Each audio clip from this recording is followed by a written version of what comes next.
Hey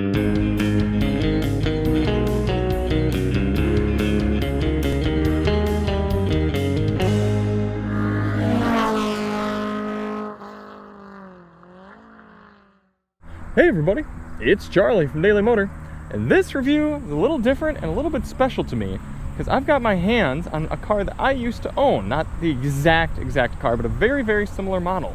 This is a 2008 Infiniti M35X, and it's just like my 2006 Infiniti M35X that I had for just about 4 years. So I was actually driving by Kia of Canton here in Canton, Michigan, and I saw this Infiniti parked right up front as I was driving by, and I was like, that looks just like my old car. I want to review it. Fast forward to the next day, and I'm in here talking to Ricky, and he's got me set up on a quick little test drive here to shoot this car.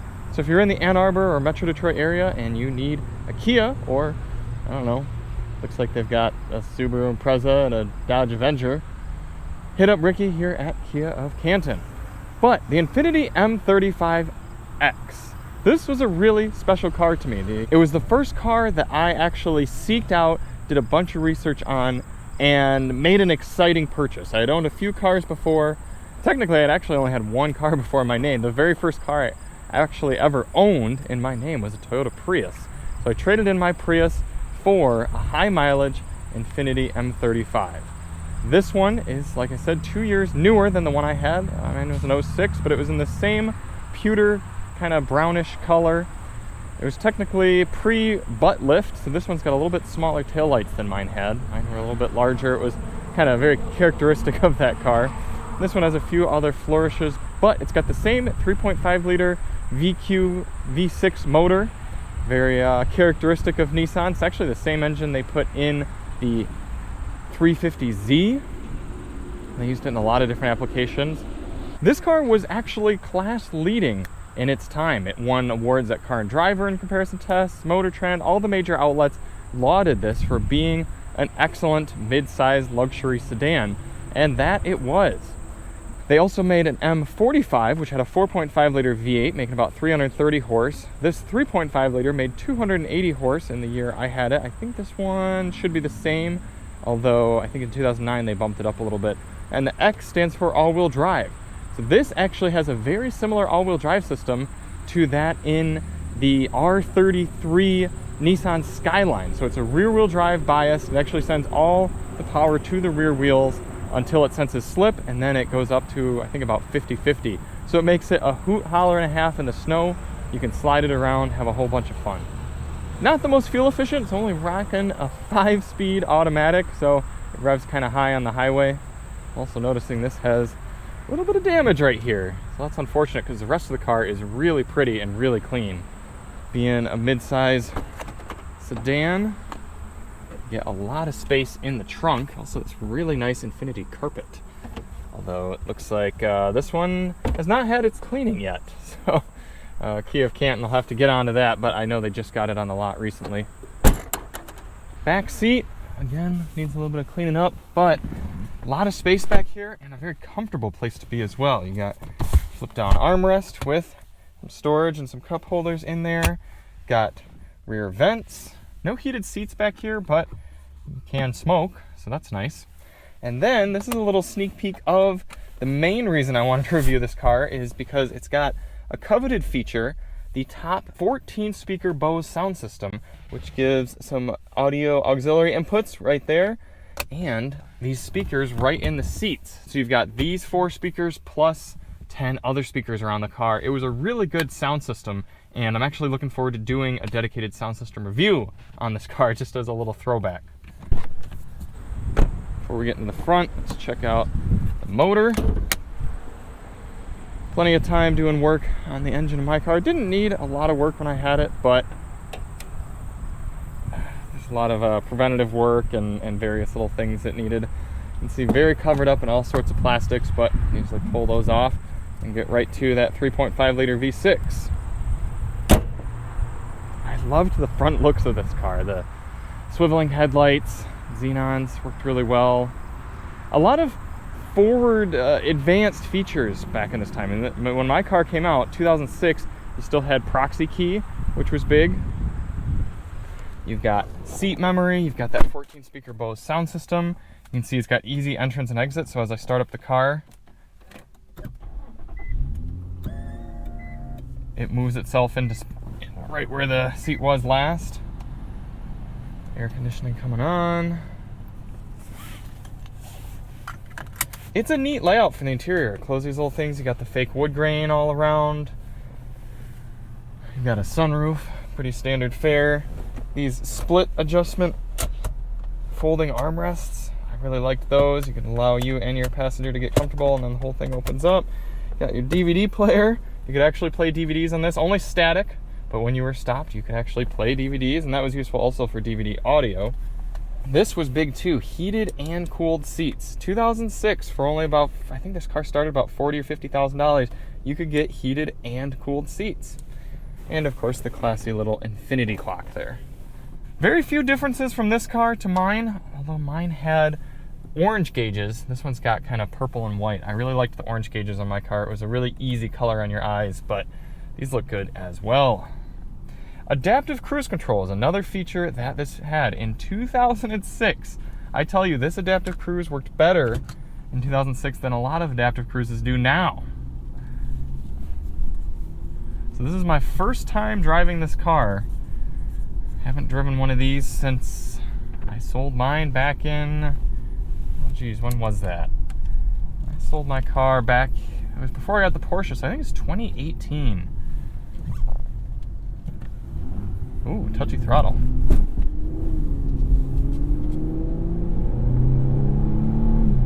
Oh my god. I love the VQ motor, especially in this sort of application. It's torquey, it's strong.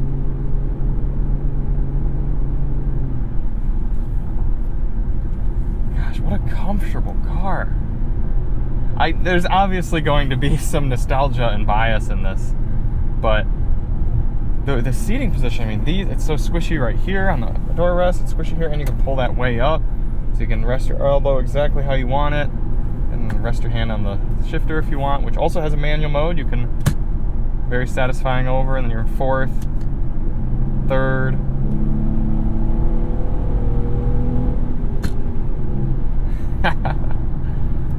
This is cool, guys. I'm enjoying this one. Another thing the M35 had was extendos, and there were special extendos that actually, I am still looking at the road, they actually pop out to fully cover the area here. They don't just go like that. Hopefully you can see that while I'm also looking at the road. Maybe I should be stopped for that. This wasn't the smoothest riding mid-size luxury car at the time, but it was a little bit more geared for sport. So suspension, everything, the way everything was lined up and laid out really made for a little bit more of a sporty driving experience, which was fun for me. I appreciated that. A little bit less of the wallowiness that you get from a little bit more luxury-oriented vehicle.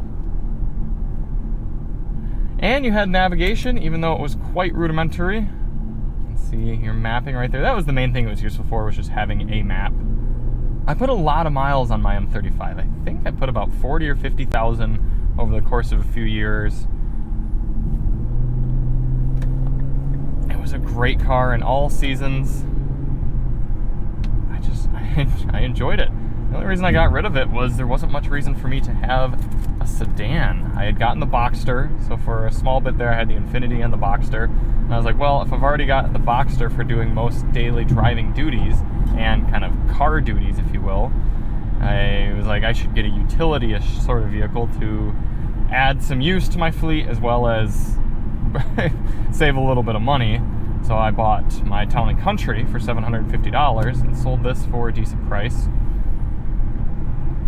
But I was sad to see it go. I really was. It was a car that had treated me well, I had enjoyed owning, and if it weren't just so limited in being a sedan, when you could get so much more use out of so many other types of vehicles, that it just there wasn't too much reason for me to have a sedan in my life. But if there were, I would absolutely have kept it. This headliner is holding up super well. I mean, this whole thing, it's got 170,000 miles, almost 171,000 miles on it. And, I mean, it's dirty in here, but with the cleaning, this thing is really gonna clean up nice, if only it weren't for that back damage back there. This is cruising at, so if we get up to 60 miles per hour, this is cruising at 2,500 RPM at 60 miles per hour. That was definitely a downside of this one, and even in 2009 when they added the 7-speed transmission to the rear-wheel drive M35, they didn't add it to the all-wheel drive M35X, and they didn't add it to the V8. So it's kind of like, once you get into like 2009 or so, you're getting a mid-size luxury sedan, it's only got 5 gears. It really could have benefited from one more. Just a nice tall overdrive gear to bring the revs down on the highway, I'm sure would have helped with fuel economy. And you can see your fuel economy right up on the center screen. This one's been averaging, oh, that looks like about, it doesn't actually give you a specific number. Looks like about 18 miles per gallon, 17 to 18 miles per gallon. Go to the fuel economy record. Okay, so yeah, it's getting below 20 pretty much each time. It gives you a distance to empty, a current fuel economy. It's got actual TPMS sensors that really show you the tire pressure level, even back in 2006. And everything was fairly easy to use. It's once you kind of learn what buttons do what, which buttons do what, then it's very easy to use. The fact that you can pick one of these up all day for less than $10,000 and just drive the wheels off and sell it for not much less than you paid, that's pretty cool. It really highlights the value that you can get in a used car versus going with something new.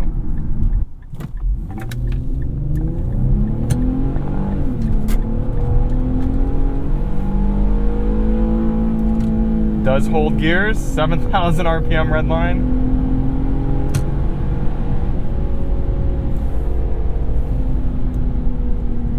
Shows you a little gear indicator right there.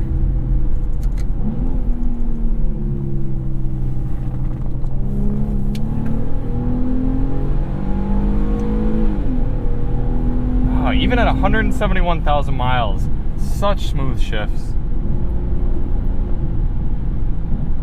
Here's 70 miles per hour, 5th gear.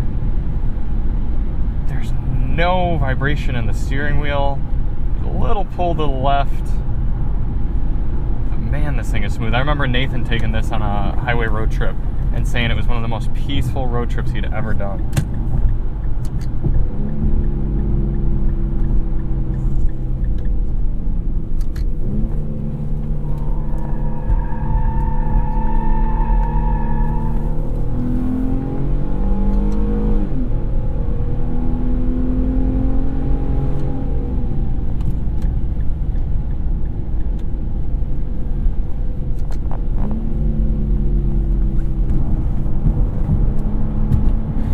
There's just enough bolstering in the seat to kind of hold you in place.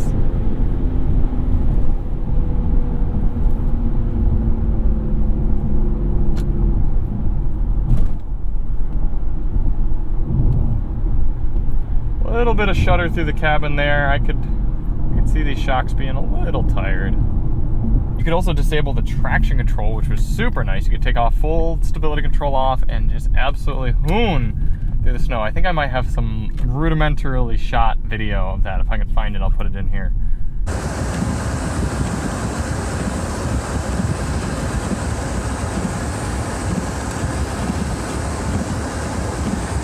Holy shit! Kids, you're like a plow truck.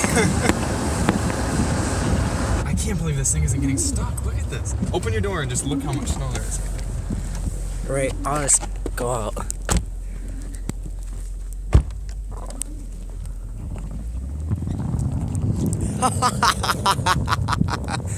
I can't believe it didn't get stuck. Awesome. Well, this has been fun. Shout out to Kia of Canton for giving me the opportunity to take a quick trip down memory lane.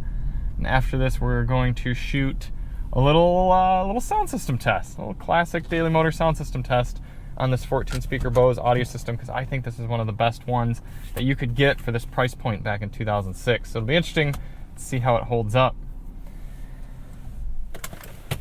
Nice big glove box. Ooh, hefty, yeah.